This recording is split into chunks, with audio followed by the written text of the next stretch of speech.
రక్షకుడైన యేసు స్వామి పేర మీ అందరికీ ఈ మండలకాల శుభాలు వందనాలు తెలియజేస్తూ ఉన్నాను. ఆరాధనకు సమయమైంది. ప్రార్థనతో ఆరాధన ప్రారంభం చేద్దాం. మా ఆశ్రయ దుర్గమ విమోచకుడ సర్వశక్తి కలిగిన ప్రియ పరలోకపు తండ్రి, మీ ఘనమైన నామానికి వందనాలు స్తోత్రాలు చెల్లిస్తూ ఉన్నాము నాయన. ఈ పగటి వేళంతా కూడా సంఘాన్ని మీ బలిష్టమైన రెక్కల కాపుదలనిచ్చి నా ప్రభా ఈ మండలకాల ధ్యానంలో 10వ దినంలోనికి మమ్మల్ని తీసుకొని వచ్చిన విధానము కొరకై స్తోత్రాలు చెల్లిస్తూ ఉన్నాను. ఇంకా రావలసిన మా ప్రియులను తోడుకొని రండి. వచ్చిన మా స్వరాలతో మిమ్మల్ని కీర్తించడానికి గణపరచడానికి సహాయం చేయండి. ఈ దినాన ప్రభా మీ పక్షాన నిలవనై ఉన్న మీ దాసులను జ్ఞాపకం చేసుకుని ఆత్మచేతనైనా నడిపించి సంఘానికి కావలసిన వర్తమానముతో మీరు మాట్లాడగలందులకై మీకు వందనములు స్తోత్రాలు చెల్లిస్తూ ఉన్నాను. ఈ ఆరాధన అంతా కూడా ఆది నుండి అంతం వరకు మీకు మహిమకరంగా చేరినెల్లర్లకు దీవెనకరంగా ఉండునట్లు కృపదయ చేయమని యేసు నామములో అడిగి వేడుకొనుచున్నాము తండ్రి, ఆమేన్. దయచేసి కూర్చోనండి.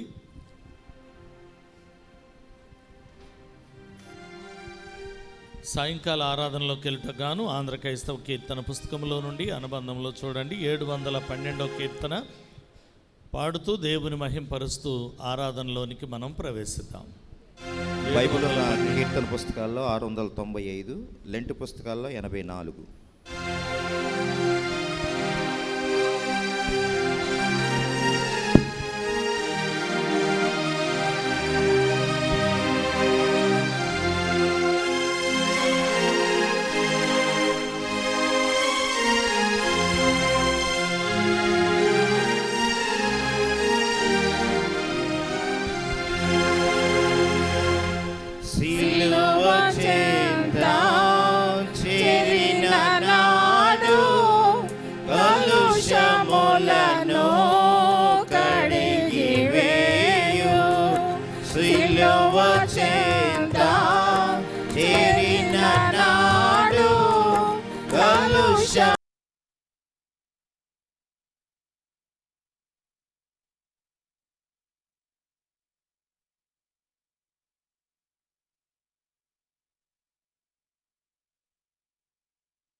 ప్రభునందు ప్రియమైన సంగమా, దేవుని బిడ్డలారా, మన ప్రభువును రక్షకుడైన యేసు స్వామి పేర మీ అందరికీ ఈ సాయంకాలపు శుభాలు వందనాలు తెలియజేస్తూ ఉన్నాను.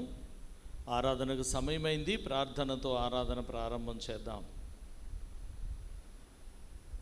సర్వశక్తియు కృపా కనికరము కలిగిన తండ్రి, మీ అపరంజ పాదములకు వందనాలు స్తోత్రాలు చెల్లిస్తూ ఉన్నాము నాయన. ఈ పగటి వేళంతా కూడా సంఘాన్ని మీ బలిష్టమైన రెక్కల కాపుదలనిచ్చి ఈ మండలకాల ధ్యానంలో 11వ రోజులోనికి మమ్మల్ని ప్రవేశపెట్టిన గొప్ప దేవుడవు. రావలసిన మా ప్రియులందరినీ తోడుకొని రండి. వచ్చిన మా స్వరాలతో మిమ్మల్ని కీర్తించడానికి గణపరచడానికి సహాయం చేయండి. ఈ దినాన ప్రభా మీ పక్షాన నిలవనై ఉన్న మీ బిడ్డను జ్ఞాపకం చేసుకుని ఆత్మచేతనైనా మీరు నింపండి. సంఘానికి కావలసిన వర్తమానముతో మాట్లాడి మీకు మహిమ నిండైన ఆశీర్వాదాలతో ప్రభా సంఘాన్ని దీవించమని యేసు నామములో అడిగి వేడుకొనుచున్నాము తండ్రి, ఆమేన్. దయచేసి కూర్చునండి.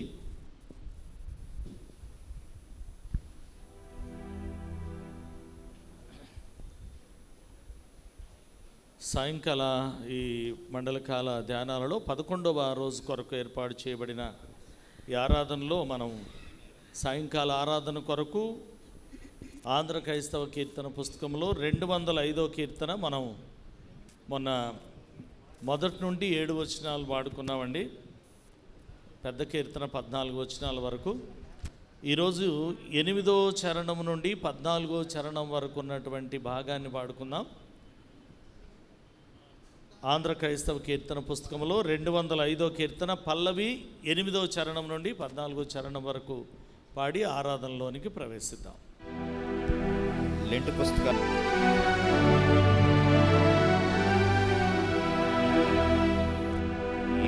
ఏమి నేరంబు లేక మరణ స్తంభము నేలమోయనాయెను.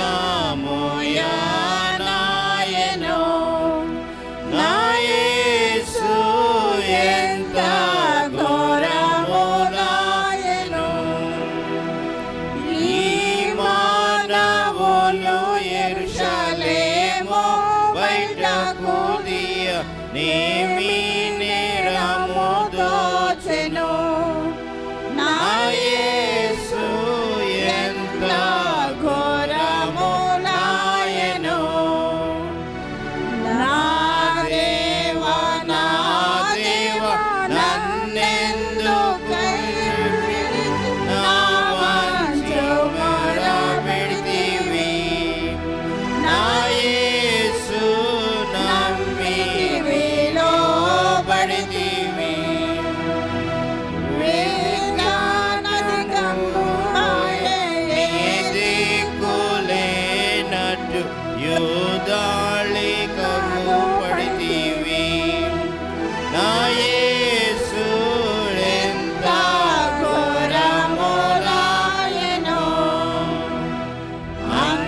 అంధకారము దేశమంతటా కలిగెను. ఆవరించెను సూర్యుని.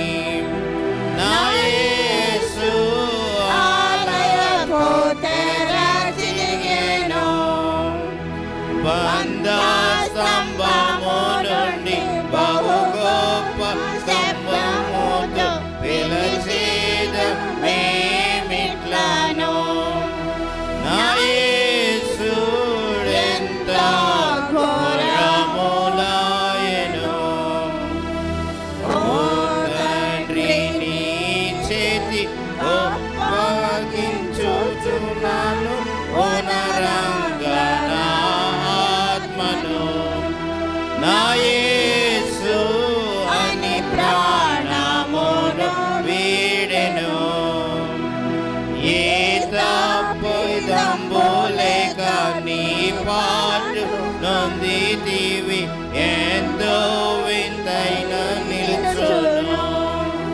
నా యేసు ఎంత ఘోరమునాయెను. నీచాత్ముడొకడు పల్లెంబు తోడ నీ ప్రక్క పొడిచే చావను. నా యేసు నీరు నెత్తురుగారెను. ఏ చీయున్నట్టి కస్తి కేట్లు నీ ఎడల సైజె ఎంతో సత్యంబు చూడను. నా యేసు ఎంత ఘోరమునాయెను. పాపాత్ములకు పుట్టబడిన వల్లనే ఇంత పరితాప మరణమాయెను. నా యేసు ఎరిగే అనుభవించెను. నా పాప ఫలము నిన్ను నే పాటు పెట్టి చంప నోపీతివయ్యా ప్రేమను. నా యేసు ఎంత ఘోరమునాయెను. ఎంత అమూల్యమైన ఎంత అంతమైన ఎంత యుగడమౌడను నిన్ను నా మనసును కందును. నా యేసు ప్రేమ సారంభు తెలియును. పామారాలిని బ్రోచి క్షేమాధికారి నిన్ను ప్రేమాచువని నిందును. నా యేసు ఎంత ఘోరమునాయెను. ఏమి నేరంబు లేక ఆ మరణ స్తంభము నేలమోయనాయెను. నా యేసు ఎంత ఘోరము తండ్రి యొక్కయు కుమారుని యొక్కయు పరిశుద్ధాత్మ యొక్కయు నామమున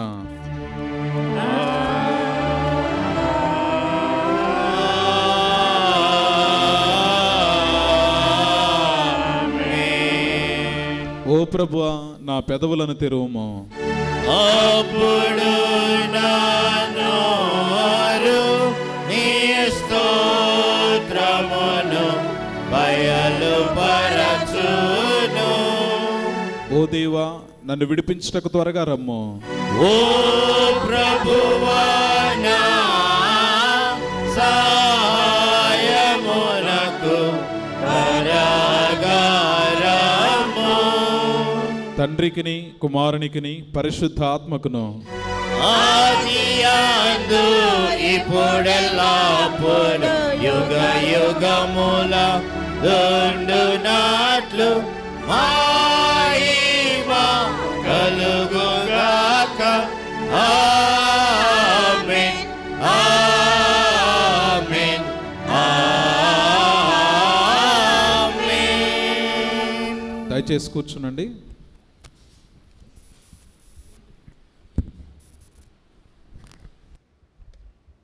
ప్రభునందు ప్రియమైన దేవుని బిడ్డలారా, లెంట్లో 11వ రోజు కొరకు ఏర్పాటు చేయబడిన లేఖన భాగాలు చదవగా విందాం.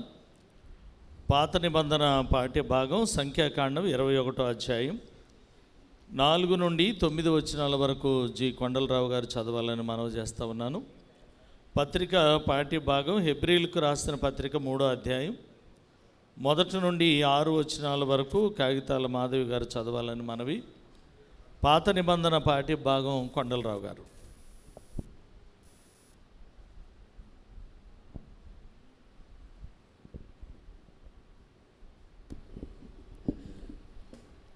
నేటి శ్రమల కాల ధ్యానంలోని 11వ రోజుకు ఏర్పాటు చేయబడిన పాత నిబంధనలోని దేవుని వాక్యము సంఖ్యాకాండము 21వ అధ్యాయము 4వ వచనం నుంచి 9వ వచనం వరకు. సంఖ్యాకాండము 21వ అధ్యాయము 4వ వచనం నుంచి ప్రారంభం. వారు ఏదోము దేశమును చుట్టిపోవాలనని హోరు కొండ నుండి ఎర్ర సముద్ర మార్గముగా సాగినప్పుడు మార్గాయాసము చేత జనుల ప్రాణము సొమ్మసిల్లెను.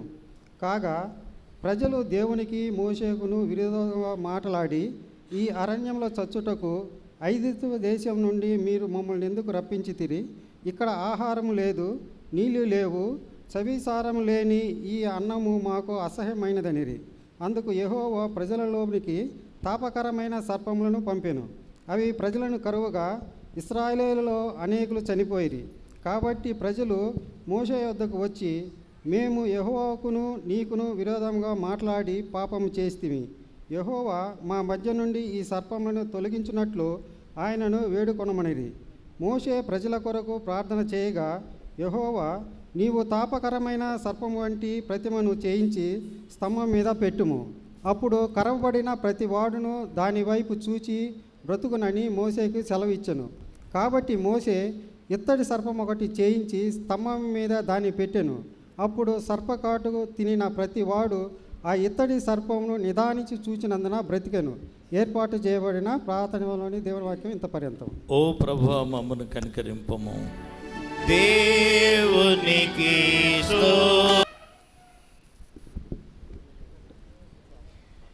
లెంటులోని 11వ దినము కొరకై ఏర్పాటు చేయబడిన పత్రిక పాఠ్య భాగము అపోస్తలుడైన పౌలు హెబ్రీలకు రాసిన పత్రిక 3వ అధ్యాయము 1వ వచనం నుండి 6వ వచనం వరకు.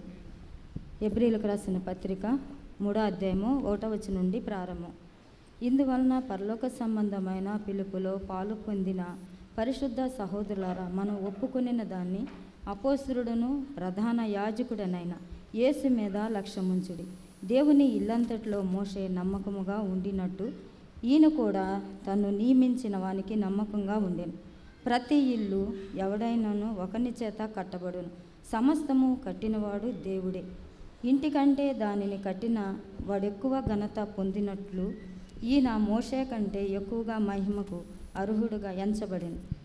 ముందు చెప్పబోవు సంగతులకు సాక్షార్థముగా మోషే పరిచారకుడయ్యుండి దేవుని ఇల్లంతట్లో నమ్మకముగా ఉండెను. అయితే క్రీస్తు కుమారుడయ్యుండి ఆయన ఇంటి మీద నమ్మకంగా ఉన్నాడు. ధైర్యమును నిరీక్షణ వలనే ఉత్సాహమును తుదమట్టుకు స్థిరముగా చేపట్టిన ఎడల మనమే ఆయన ఇల్లు ఏర్పాటు చేయబడిన పత్రిక పాఠ్యభాగము ఇంత పర్యంతం. ఓ ప్రభువా మమ్మను కనికరింపుము.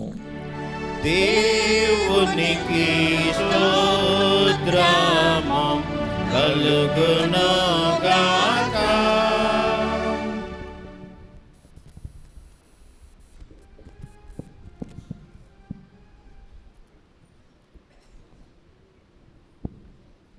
ప్రభునందు ప్రియమైన దేవుని బిడ్డలారా గమనించండి.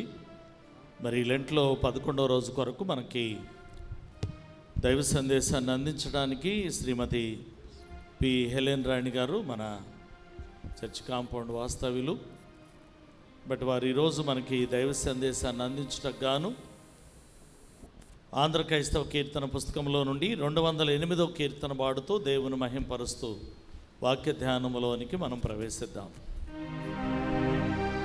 లెంటి పుస్తకం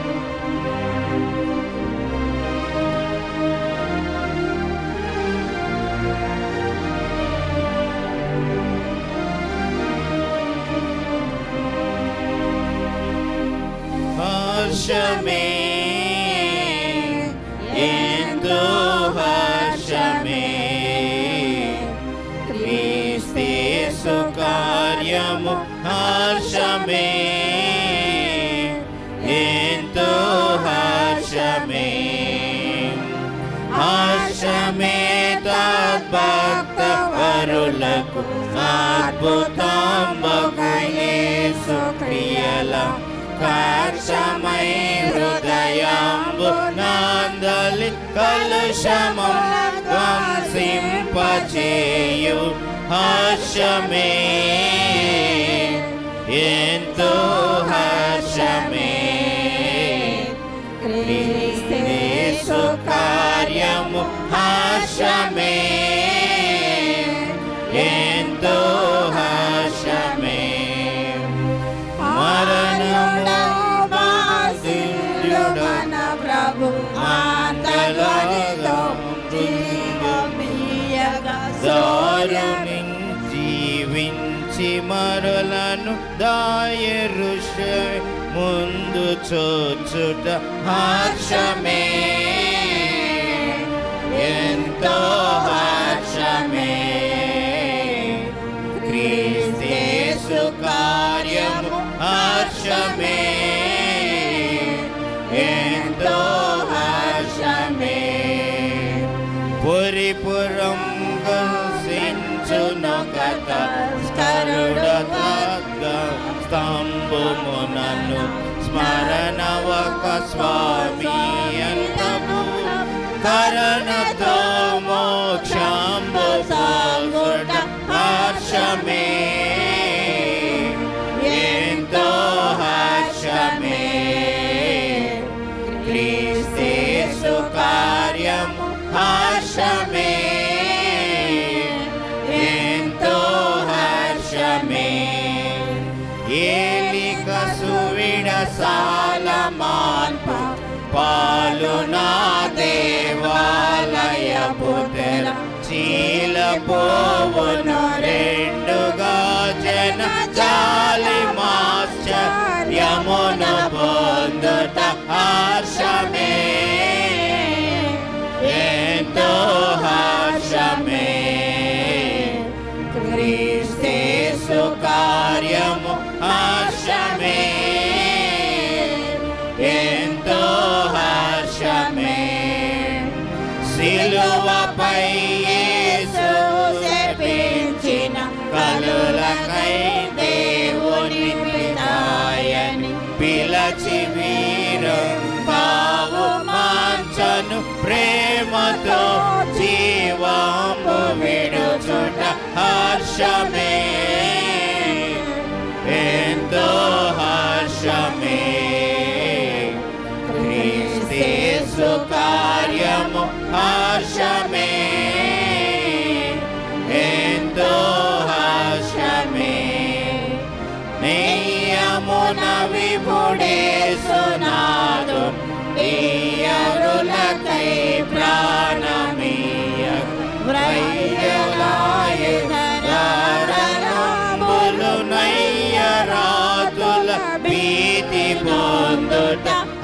హర్షమే హర్షమే.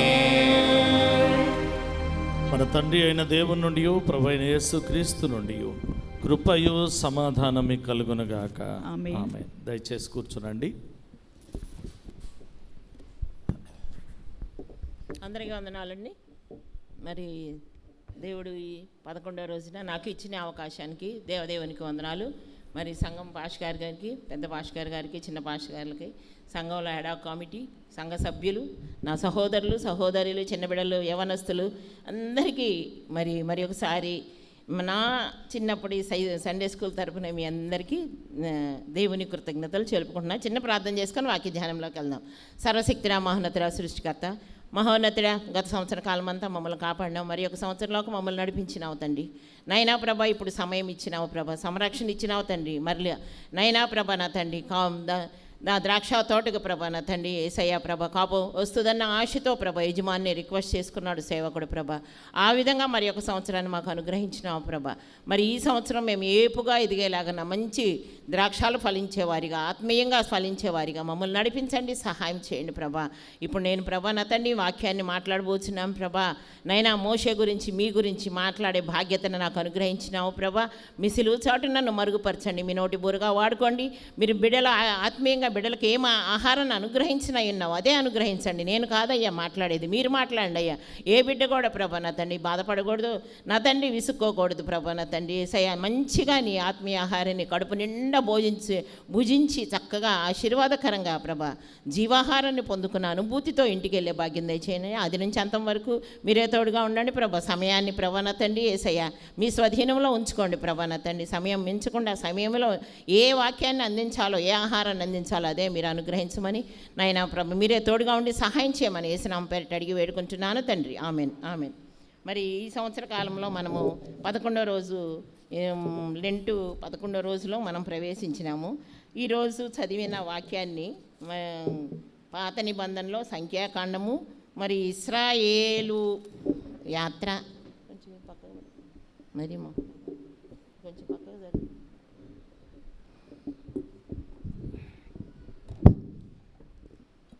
మరి నాకు ఇవ్వబడిన అంశము మోషే పరిచారకుడు క్రీస్తు కుమారుడు. మోషే పరిచారకుడుగా ఉన్నాడు, యేసయ్య కుమారుడు. ఎవరు కుమారుడు? దేవుని కుమారుడు, పైనుంచి పరలోకము నుంచి దిగి వచ్చిన కుమారుడు. మానవుని తన సొంతగా ఇష్టపూర్వకంగా తండ్రి కుమార పరిశుద్ధాత్మలు కలిసి ఒక ఆనందకరమైన ఒక సృష్టి చేయాలని మానవుడిని ఎంతో ఆనందంగా సృష్టించుకున్న దేవుడు మరి ఎంతో ఆనందంతో సృష్టించుకున్నాడు. ఆదామును సృష్టించాడు. సృష్టిలో అన్నీ సృష్టించిన తర్వాత ఆదామును సృష్టించాడు. ఆదాముకు పూర్తి స్వేచ్ఛనిచ్చాడు. నీ ఇష్టం ఏం పేర్లు పెట్టుకుంటావో పెట్టుకో అన్నాడు. చక్కగా మరి అన్నీ సృష్టించుకున్నాడు. ఆమె తోడుగా అవ్వను కూడా ఇచ్చాడు చక్కగా. మరి అమ్మమ్మ గారు వచ్చారు, చూశారు.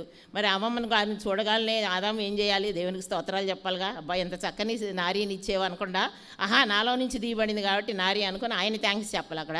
మరి అమ్మమ్మ గారు చూశారు, ఆహా నరుడు నా ఎదురుకున్నాడు, మంచి అందగాడు పురుషుడు అనింది. దేవుడా నాకు మంచి పురుషుని తోడిచ్చావని ఆమె స్తోత్రాలు చెప్పలేదు. చూడండి, ఇద్దరు అక్కడి నుంచే వచ్చింది మనకి ఆచారం. దేవునికి స్తోత్రాలు అనేవి మనం మొదటి నుంచి చెప్పం. బాగా కష్టాల్లో నలిగిపోయి బాగా విరగబడిపోయి ఉంటాం చూసి అప్పుడు గుర్తొస్తాడు దేవుడు. మనం మొట్టమొదటే దేవుని దగ్గరికి వెళ్తే మనకు ఆ బాధ ఉండదు కదా.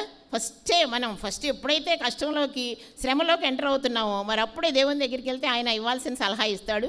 అసలు అంత టైం కూడా తీసుకోదు. అసలు తీసుకోకుండా త్వరగా అది సొల్యూషన్ చూపిస్తాడు. మనం దాన్ని పరిష్కరించుకోవడానికి మంచి జ్ఞానాన్ని ఇస్తాడనమాట. అలాంటి దేవుణ్ణి మనం కలిగి ఉన్నాము. మరి అలాంటి దేవుణ్ణి కలిగి ఉన్నాము. నిజంగా మనం చూసుకుంటే ఆది కాండంలో వాళ్ళకి బైబిల్ తెలియదు, ప్రార్థన తెలియదు, ఏమీ తెలియదు వాళ్ళకి అసలు పాపం. మరి ఈ రోజున మనకి ప్రకటన గ్రంథం వరకు బైబిల్ మరి అన్ని పుస్తకాలు మన దగ్గర ఉన్నాయి, యూట్యూబ్లో ఉన్నాయి, సోషల్ మీడియా ఉంది, ప్రతిదీ ఉంది. ఎక్కడ చూసినా వాక్యం మారుమరుగుతుంది. మనం రోజుకు 100 అధ్యాయాలు చదివే వాళ్ళు ఉన్నారు. మరి ఎంత జ్ఞానం ఉంది? మరి ఏది అనుసరణ లేదు కదా. మరి ఇక్కడ మోషే పరిచారకుడు అంటున్నాడు. మరి మనం పలానా మరి సామ్రాజ్యం పరిచారకురాలు, పలానా రాజు పరిచారకుడు అని పక్కన మనకు టైటిల్ ఉందా? పరిచారం మనం ప్రతి ఒక్కళ్ళు చేయాల్సిందే. ప్రతి ఒక్కళ్ళు భూమి మీద ఉన్న ప్రతి మానవుడు పరిచారం చేయాల్సిందే, ఏదో ఒక రూపంలో చేయాల్సిందే. కూర్చున్నాడు సావటే సాక్ష్యం ఇవ్వాలి. మరి కూర్చున్న చోటే మనం వాక్యాన్ని బోధించాలి, నడుస్తున్నప్పుడు బోధించాలి, మనం ఇంటికి వచ్చిన పాలాయనికి బోధించాలి, కూరగాయలు అమ్మాయినికి బోధించాలి. ఈ రోజుల్లో చేయాల్సిన పరిచర్య అదే, అసలు లోపించింది అదే. మరి పరిచర్య చేయడం అంటే వాక్యం చదివి వాక్యానుసారంగా మాట్లాడటం కాదండి. మనం కనపడిన ప్రతి వాళ్ళకి ఏదో ఒక వాక్యం తగిలేలాగా వాక్యం చెప్పుకుంటే పోవాలన్నమాట. వాళ్ళకి ఎక్కడో చోట తగులుతుంది, వాళ్ళకి గుర్తు వస్తుంది ఖచ్చితంగా. అమ్మో పలానా రోజున ఆమె చెప్పింది కదా, ఈ విధంగా జరిగింది కాబట్టి ఒక్కసారి ప్రార్థన చేద్దాం అన్న ఇంటెన్షన్లోకి వచ్చేస్తారు. దేవుడిని అయ్యా కాపాడవా దేవుడు అనగానే వెంటనే దేవుడు కనెక్ట్ అయిపోతాడు. అప్పుడు మనం ఒక ఆత్మను దేవుని దగ్గరికి తెచ్చినట్టు. కాబట్టి వాళ్ళందరినీ దేవుడు అడుగుతాడు, రేపు మీరు పలానా హెలన్ రాణి ఇంట్లో పాలు పోసావు కదా, మరి ఎప్పుడైనా వాక్యం చెప్పిందా నీకంటే? లేదయ్యా చెప్పలేదయ్యా అంటే, మరి చూసావా మరి ఎందుకు చెప్పలేదు నువ్వు, నీ వాక్యం నీ దగ్గర ఎందుకు ఉంచుకున్నావని దేవుడు నన్ను దండిస్తాడు. కాబట్టి అలాంటి సాక్ష్యంలోకి మనం వెళ్లకుండా ప్రతి ఒక్కరికి మన వంతు కొంచెంసేపు డబ్బులు ఇచ్చేటప్పుడు, పాలు పోసేటప్పుడు ఏదో ఒక ముచ్చట చెప్తా ఈరోజు నేను భలే సంతోషంగా ఉన్నాను, ఎందుకు తెలుసా దేవుడు నాకు ఆశీర్వాదం ఇచ్చాడని. అలా చూసుకుంటే మరి మోషేని మరి కొంచెంసేపు ఉంటే బెలగొడతాడు ఈయన. తొందరగా మన వాక్యంలోకి వెళ్దాము. మోషే దేవుని గృహం అంతట్లో నమ్మకమైన వాడిగా, పరిచారకుడిగా ఇశ్రాయేలులో ఐగుప్తు దాస్యము నుంచి నడిపించిన ధర్మశాస్త్రం అందించిన ప్రవక్త. ధర్మశాస్త్రాన్ని అసలు ధర్మశాస్త్రం ఎందుకు ఇచ్చారు వాళ్ళకి? పాపం నిజంగా తెలిస్తే ఇశ్రాయేలులు మరి ద్రోహులు, వాళ్ళకి ఏం తెలియదు అంటారు. నిజంగా ఏం తెలియదండి పాపం. వాళ్ళు పాపం ఎప్పుడో 77 మంది వెళ్ళారు, ఆ ఐగుప్తుకి వెళ్ళారు, అక్కడ స్థిరపడిపోయారు. ఏసేపు ఉన్నంతకాలం దర్జాగా బ్రతికారు, అన్నీ అనుభవించారు. దాని తర్వాత తరాలు మంచి ఆరోగ్యమైన బిడ్డలుగా అన్నారు, మంచి శరీర దారిద్ర్యంలో ఉన్నారు. ఆ ఐగుప్తు వాళ్ళు ఫరో వాళ్ళంతా చూసి కూడా మరి ఫరో వంశం చూసి సహించలేక వీళ్ళని బానిసలుగా వాడుకుందామని మరి ఏసేపు చేసిందంతా మర్చిపోయారు. అదంతా మరుగున పడిపోయింది, వీళ్ళని దాసులుగా వాడుకున్నారు. పాపం నిజంగా వాళ్ళకి చదువు లేదు, ఒక జ్ఞానం లేదు, ఒక మోటివేషన్ లేదు, ఒక ప్రార్థన లేదు, ఒక ఆరాధన లేదు, ఏమి లేదు వాళ్ళకి. పాపం ఆ మట్టి తీసుకెళ్ళడం, రాళ్ళు చేసుకోవడం, వాళ్ళకి కట్టడం, సాయంత్రానికి వచ్చి వాళ్ళకున్న ఒక మంచి లక్షణం ఏంటంటే సాయంత్రానికి వెళ్ళా పుష్టికరమైన ఆహారం తినాలి. ఇజ్రాయేల్ ఇప్పుడు కూడా అదే ఆచారం ఉంటుందంట. మార్నింగ్ ఏం తినపోయినా సాయంత్రానికి మాత్రం మంచి పుష్టికరమైన ఆహారం తినేవాళ్ళు అంట. మళ్ళీ తెల్లడానికి మంచిగా వాళ్ళు హెల్తీగా తయారయ్యేవాళ్ళు చేసేవాళ్ళు. అలాగా మరి ఆ విధంగా నిజంగా పాపం వాళ్ళు అజ్ఞానులుగా ఉన్నాయి. ఏంటి మాకు ఈ కర్మ, అసలు ఏందో మన పితరులు అంట తీసుకొచ్చారు ఇక్కడ పడేశారు, ఎందుకు మనల్ని ఇలా చేశారు అని పాపం వాళ్ళు బాధపడి దేవుడు ఉన్నాడా లేదు, దేవుడు అనేది తెలియదు వాళ్ళకి, ఆరాధన తెలియదు, ఒక చర్చి లేదు, ఒక సేవకుడు లేడు, ఎవ్వరు లేరు, వాళ్ళకి తెలియదు పాపం. కాబట్టి అంటే వాళ్ళకి ముందు ఏముంది, మన ఆదికాండం ఒకటే ఉంది. ఆదికాండం నుంచి సగం లాస్ట్కి వచ్చేటప్పటికే వచ్చేసారు కదా ఇక్కడికి. మరి ఇంకా వాళ్ళకి ఏం తెలియదు. ఆదాము చరిత్ర తెలుసు, తర్వాత నోవాహు చరిత్ర, జలప్రళయం వచ్చిందని తెలుసు, దాని తర్వాత అబ్రహాం పుట్టాడని తెలుసు, అబ్రహాము మరి దాని తర్వాత ఇస్సాకు, ఇంతవరకే. అది కూడా అందరికీ తెలుసో లేదో తెలియదు కానీ పాపం తీసుకొచ్చి వీళ్ళందరూ ఇక్కడ ఉండటం వల్ల నిజంగా వాళ్ళు ఇగ్నోరెన్స్ అనమాట, వాళ్ళకి ఏం తెలియదు, దేవుని గురించి తెలియదు. కాబట్టి మరి ఏంటి మమ్మల్ని ఎవరన్నా ఈ దాస్యం నుంచి విముక్తి చేస్తారా లేదా అని ఎంతో ఆశతో ఎదురు చూస్తున్నప్పుడు మన మోషే హీరో గారు పుట్టడం జరుగుతుంది. మరి ఆయన పుట్టినప్పుడు నిజంగా పాపం చాలా అందంగా పుట్టాడు ఆయన. మరి ఎక్కడ ఈ పరిస్థితుల్లో మరి ఈ మన ఇశ్రాయేల్ జాతిని నాశనం చేయాలని ఫరో అనుకుంటున్న మూమెంట్లో మరి మోషే పుట్టాడు, చక్కని సుందరుడు, అందగాడు. మరి ఏం చేయాలి పాపం 3 నెలలు దాచిపెట్టారు అక్క అమ్మ కలిసి. ఇంకెట్లా ఏం చేయాలి అర్థం కాని పరిస్థితిలో జమ్ముతోట్లో మరి వదిలేశారు. రాణిగారి వాసానికి వెళ్ళాడు, అంతఃపురంలో చక్కగా పెరిగాడు, మంచిగా పెరిగాడు, అన్ని విద్యలు నేర్చుకున్నాడు. ఇక ఇదే నా లోకం అని అనుకున్నాడు. కానీ తల్లి ఒకటి చేసిందండి. తల్లి ఎంత ఘనురాలంటే వాళ్ళమ్మ పాలల్లోనే ఆయనకి రంగరించి పోసింది, నువ్వు ఐగుప్తుడివి కాదు, నువ్వు ఇశ్రాయేలీయుడివి, ఎప్పటికైనా నువ్వు ఇశ్రాయేల్ జాతిని రక్షించాలి, నీలో ప్రవహించేది ఇశ్రాయేల్ రక్తము, ఐగుప్తు రక్తం కాదు అని ఆమె పాలిస్తూ అతని బొజ్జగిస్తూ ఆ విధంగా పెంచుకుంటూ వచ్చిన తర్వాత మరి ఆ తర్వాత కథ మనకు తెలుసు. ఆయన మరి ఒకరోజు చూసి ఆయనకి బాగా ఇది ఉంటుంది అనమాట. ఎందుకంటే తల్లి బాగా మోటివేట్ చేసింది కదా, ఇశ్రాయేల్ జాతికి అన్యాయం జరిగింది, మనం బానిసలుగా బతుకుతున్నాం, మనకి ఇక్కడ అన్యాయం జరుగుతుంది, మన జాతికి విముక్తి కలగాలి, దేవుని ప్రార్థించాలని ఆమె అలా చెప్పుకుంటూ వచ్చింది. ఇక్కడేమో రాణి తల్లిగా ఉండి సకల విద్యలు నేర్పుకుంటూ ఫరో తర్వాత రాజుని చేయాలని ఆమె చూస్తుంది. ఇప్పుడు 2 స్టేటస్లు ఉన్నాయి ఆమెకి.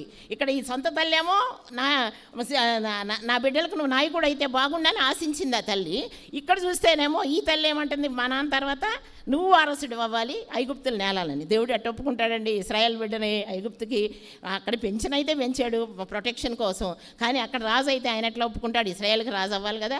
కాబట్టి మరి ఒక ఇన్సిడెంట్ని ఆయనే దేవుడే ఏర్పాటు చేశాడు. మరి ఐగుప్తుడు ఇశ్రాయేల్ కొట్టుకుంటుంటే ఐగుప్తుని చంపేయడం, మరి ఆ కథ అంతా మనకంతా తెలిసింది. కాబట్టి మరి ఆ విధంగా వెంటనే తెల్లవారి ఇశ్రాయేల్ కొట్టుకుంటుంటే మరి నిన్న మేము చూసాంలే నువ్వు ఐగుప్తుడిని చంపడం అనగానే ఇక వెంటనే వాము ఇంకేముందో ఫరోకి తెలిస్తే నన్ను చంపేస్తాడు, పారిపోయాడు. ఇది దేవుని ప్రణాళిక.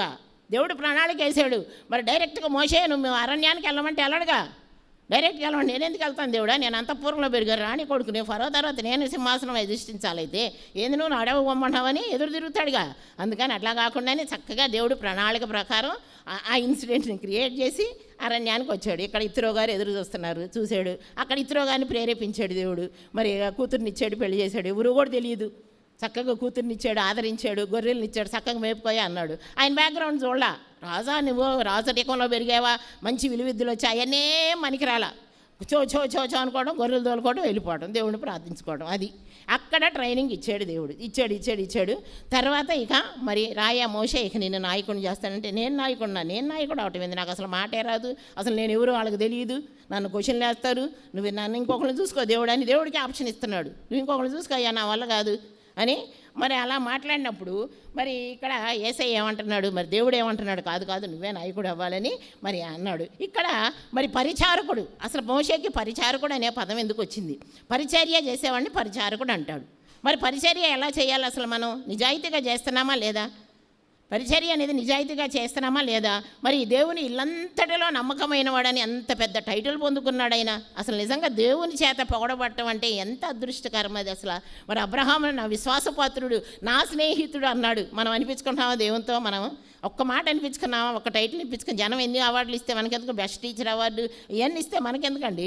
మనకు కావాల్సింది దేవుని దగ్గర నుంచి అవార్డు రావాలి. నా మంచి సేవకురాలు, అమ్మో ఈరోజు నువ్వు 100 అధ్యాయాలు చదివావమ్మా, చాలా మంచిది, దేవుడు ఏం మెచ్చడం 100 అధ్యాయాలు చదివితే. నువ్వు ఒక్క ఆత్మను తీసుకురా, ఆ రోజు ఒక్క ఆత్మను తీసుకురా, చాలా ఆనందిస్తాడు ఆయన. బైబిల్ చదివినంత మాత్రాన కాదు, ప్రార్థించి ఒక ఆత్మను ఆయన వైపుకు నడిపితే ఆయన ఎంతో సంతోషిస్తాడనమాట. నశించిపోయే ఆత్మలను రక్షించడానికే కదా ఆయన వచ్చింది. మరి ఆయన అంతా చేసినప్పుడు మనం రోజుకు ఒక ఆత్మనన్నా, కనీసం వారానికి ఒక ఆత్మను తెచ్చిన 50 వారాలు ఉన్నాయి. 50 మంది వస్తారు కదా, ఆ 50 మంది ఇంకా 50 మంది వెళ్ళిపోద్ది కదా. 3:3:3 ఎంతమంది అవుతారు? సరే, మనకి ఎన్ని కిరీటంలో ఎన్ని స్టోన్స్ పడిపోతాయి, వజ్ర వైడూర్యాలు పడిపోతాయి కదా. అక్కడ కూడా ఉన్నాయి, అవార్డ్స్ ఉన్నాయి, బహుమానాలు ఉన్నాయి. ఎంట్రన్స్లో ఉండేవాళ్ళు ఉంటారు, తోటలో ఉండేవాళ్ళు ఉంటారు, మరి వజ్ర వైడూర్యాలు కిరీటాలు పెట్టుకునే వాళ్ళు ఉంటారు. మరి అన్నీ మనకు అక్కడ ఉంటాయి అన్నమాట బహుమానాలు. మరి బహుమానాలు పొందాలంటే పని చేయాలి. మరి బెస్ట్ టీచర్ అవార్డు ఎందుకు ఇస్తారు? ఊరకనే ఎంతో రిజల్ట్ తీసుకొస్తేనే కదా ఇచ్చేది. మరి ఆ విధంగా మరి ఆత్మలను తీసుకొచ్చేవాడిగా చాలా మరి మెలకువగా ఉండాలంట. ఇక్కడ మనకి పరిచారకుడు ఎలా ఉండాలంటే చాలా మెలకుగా ఉండి మరి ఆ పరిచారకుడు చెప్పే మాటలు వినేవాడిగా ఉండాలన్నమాట. కాబట్టి ఇక్కడ మరి చాలా నమ్మకత్వం, జ్ఞానం కలిగి ఉండాలంటున్నాడు. పరిచారకుడు నమ్మకత్వం ఉండాలి, జ్ఞానము. మరి దేవుడు అప్పగిచ్చిన బాధ్యతను, పరిచర్యను మనం కరెక్ట్గా చేస్తున్నామా? మరి ఆదివారమే వచ్చి సేవ చేస్తున్నామా? ఆదివారమే కాదు, మనకి 7 days ఉన్నాయి, 365 days ఉన్నాయి. మరి రోజు సేవ చేయొచ్చు. ఉదయాన్నే లేచి ప్రార్థించండి, ప్రభు ఒక్క ఆత్మనన్నా నాకు చూపించయ్యా. తెల్లవారు లేచి ప్రార్థించండి, 2 గంటలు ఆయనకి ఇవ్వండి. మరి ఒక గంట ఒక కుటుంబం కోసం ప్రార్థన చేద్దాం. మరి బయట నిజంగా ఈ రోజుల్లో బైబిల్ చదవటము, ఊరక పాటలు పాడుకోవటము అది ఒక పార్ట్ అయితే, అసలు ఆయన వాక్యాన్ని ప్రజల్లోకి తీసుకెళ్ళాలి. నువ్వెంత సేవ చేస్తున్నావు, ఏ విధంగా సేవ చేస్తున్నావు అనేది కావాలి. వాక్యం చెప్పడం ఒక ఎత్తు అయితే, ఆత్మల్ని ఆయన వైపుకు నడిపించడం ఒక ఎత్తు. మనం చేసిన క్రియలు, మనం పొందుకున్న మరి ఆశీర్వాదాలే మనకి సాక్ష్యంగా నిలబడాలి. యేసయ్య చేసిన క్రియలే ఆయనకి సాక్ష్యంగా నిలబడి, చనిపోయిన వాళ్ళని లేపాడు, మగవాడిని మాట్లాడిచ్చాడు, కుష్ఠరోగిని బాగు చేశాడు, రక్తస్రావం గల స్త్రీని బాగు చేశాడు, అవే సాక్ష్యం. మరి ఇప్పుడు మనం పొందుకున్న ఆశీర్వాదాలు సాక్ష్యంగా చెప్తే ఎదుటి వాళ్ళు ఖచ్చితంగా అట్రాక్ట్ అవుతారా లేదా? మన ఆశీర్వాదాలు మన దగ్గరే ఉంచుకుంటే ఎలాగా? మరి ఎదుటి వాళ్ళకి కూడా పంచాలి కదా, ఆయన వైపుగా మళ్ళించాలి కదా ఆత్మల్ని. కాబట్టి ఎంతో నమ్మకత్వంగా ఆయన చేసింది మనం ఇతరులకి చాటించే వారిగా ఉండాలి ఎప్పటికప్పుడు. మరి నోట్లో మాట దాగదు, ఆడవాళ్ళకైతే అసలు దాగదు మాట. మరి మనకు వచ్చిన మేలు ఎట్ట దాచుకుంటున్నారు మీరు? నిజంగా మన ఆడవాళ్ళ దగ్గర అన్ని గుణాలు ఉన్నాయి, అసలు మాటే దాగదు. ఇంక 2 కల్పించి మరీ చెబుతాం. మరి దేవుడి గురించి ఇంకా 4 కల్పించి కాదు, ఉన్నది ఉన్నట్టు చెప్పండి.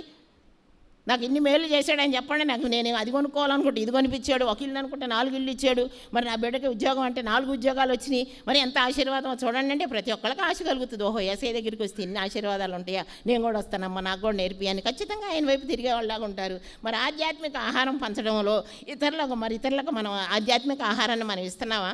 మనం వండుకున్న ఆహారం కూరలో అన్నం కూరలు ఇస్తున్నాం కానీ ఆధ్యాత్మిక ఆహారం ఇతరులకు పంచేవారిగా ఉన్నామా? మరి ఆ విధంగా చూసుకుంటే మత్తయి సువార్త 24:46లో యజమానుడు వచ్చినప్పుడు మెలకుగా ఉండి యజమానుడు మనల్ని చూడాలా? కాపలా కాస్తున్నప్పుడు యజమానుడు వచ్చి చూస్తే కాదుగా, గొర్రెలను అప్పగిచ్చాడు, గొర్రెలు గాయమన్నాడు. యజమానుడు వస్తేనే గొర్రెలు గాయాలా? ఆ గొర్రె ఒక తోడేలో పులే వచ్చి తీసుకుపోయింది అనుకో, ఎవరి బాధ్యత అది? కాపరి బాధ్యతే కదా.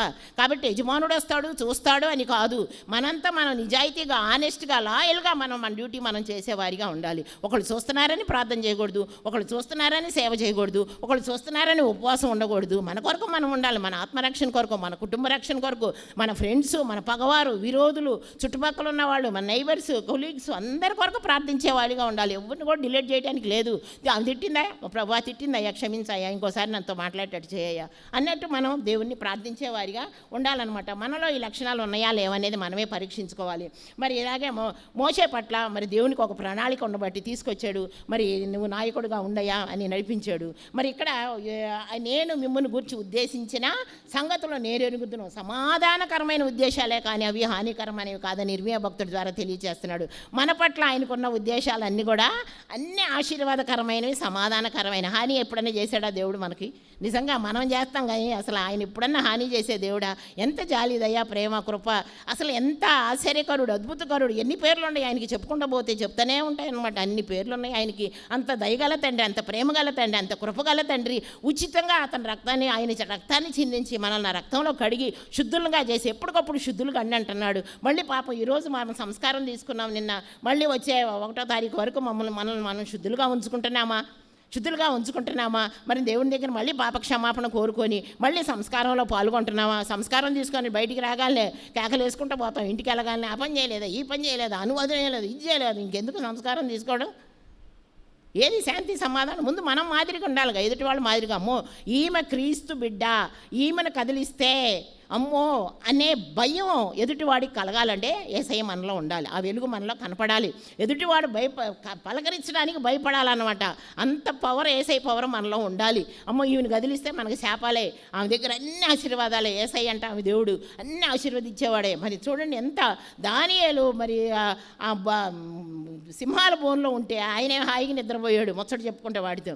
మరి ఆయన రాజు పరిగెత్తుకుంటూ వచ్చాడు, అమ్మో నిన్ను కాపాడే దేవుడు నిన్ను కాపాడుతాడని నాకు తెలుసులే దానియేలు, నాకు తెలుసు ఎంత నమ్మకంతో వచ్చాడు చూడండి. మరి అంత నమ్మకం అన్యుడికి ఉన్నప్పుడు మనకుందా? మరి నిజంగా దేవుడు ఎంత గొప్పవాడంటే ఆయనతో సహవాసం చేసినప్పుడే ఈ ఫీల్ మనకు ఉంటుంది. ఆయనతో మీరు నిజంగా 1 గంట ప్రార్థన చేయండి, ఆయన హత్తుకుంటాడు, దగ్గరకు తీసుకుంటాడు, ఓదారుస్తాడు ఏడిస్తే. అసలు మనం ఎంత వేదనతో రూమ్లోకి వెళ్ళి ప్రార్థన చేసామో, రహస్యమందు ఆయన మొరపెట్టుకుంటే అంత ఆనందం వెలుగుతో బయటకు వస్తాం. ఆ ఫీల్ని మనం పొందగలుగుతున్నాం. నిజంగా నేను పొందుతా. ఎప్పుడైనా ఆ ఫీల్తోనే బయటకు వస్తాను నేను. ఆ ప్రార్థనకి ఆన్సర్ వచ్చేంతవరకు దావీదు ఎంత పాపం చేసినా కూడా దేవుడు ఎందుకు క్షమించాడంటే ఆ ఫీల్తో ప్రార్థన చేస్తాడు, దేవుడిని క్షమాపణ అడుగుతాడు. క్షమించాను పో దావీదు నిన్ను అన్నదాకా ఆయన్ని వదలడు.